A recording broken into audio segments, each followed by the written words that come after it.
After breakfast the following morning, the group hired a taxi to take them to a place called Hebron, Abraham's home according to the Bible. Hebron contains the most ancient site in Jewish history, second only in importance to the Temple on the Mount in Jerusalem. It is a tomb named Machpelah, Tomb of the Patriarchs. The Bible says that Abraham purchased a cave to bury his wife Sarah and an adjoining field. Abraham was considered a friend of God in Arabic, Khalil, literally, the friend of God. The word Hebron is derived from the Hebrew word haver, meaning friend. Abraham resided here when he arrived in Canaan, and King David was anointed here, where he reigned for 7 years. Isaac was born in Hebron, as was Jonah, and Arab legend has it that the stone foundations were laid by King Solomon himself. Abraham insisted on paying the going rate for the site.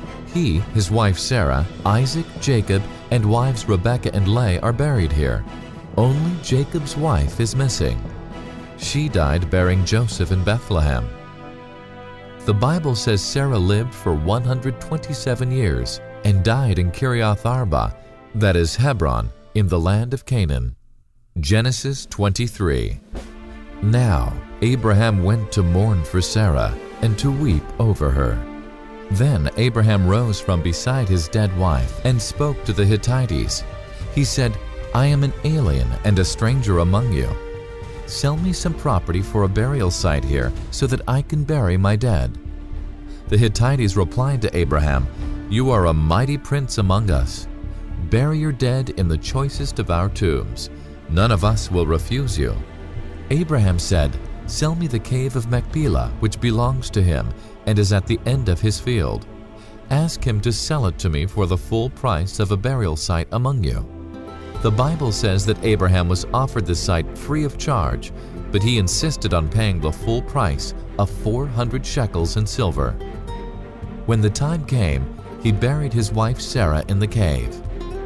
Simon found it amazing that shekels were still the currency of Israel today. Throughout the Byzantine, Arab, Mameluke, and Ottoman empires, this whole area has been the scene of war and unrest.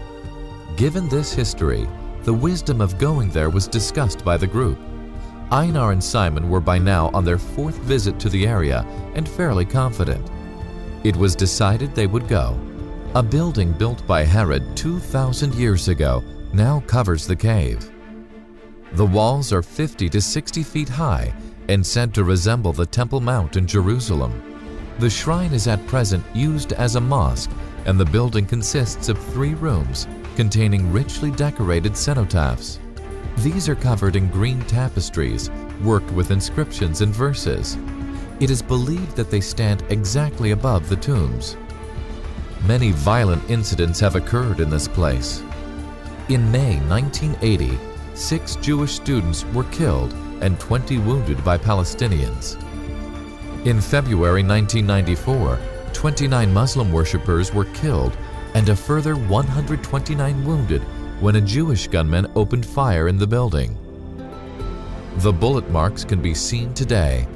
Suffice to say, the general mood of the group was one of caution. Here then lie Abraham, Isaac, Sarah, and Jacob.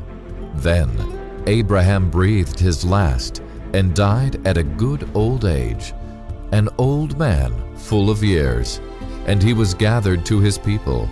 His sons Isaac and Ishmael buried him in the cave of Machpelah near Mamre, in the field of Ephron, son of Zohar the Hittite, the field Abraham had bought from the Hittite. There Abraham was buried with his wife Sarah. There are other significant sites of religious and historical interest at Hebron, including the tombs of Othniel. Buried here are Ben-Kamaz, first judge of Israel, Avner Benner, general and confidant to Kings Saul and David. Also there are Ruth and Jesse, great-grandmother and father to King David respectively.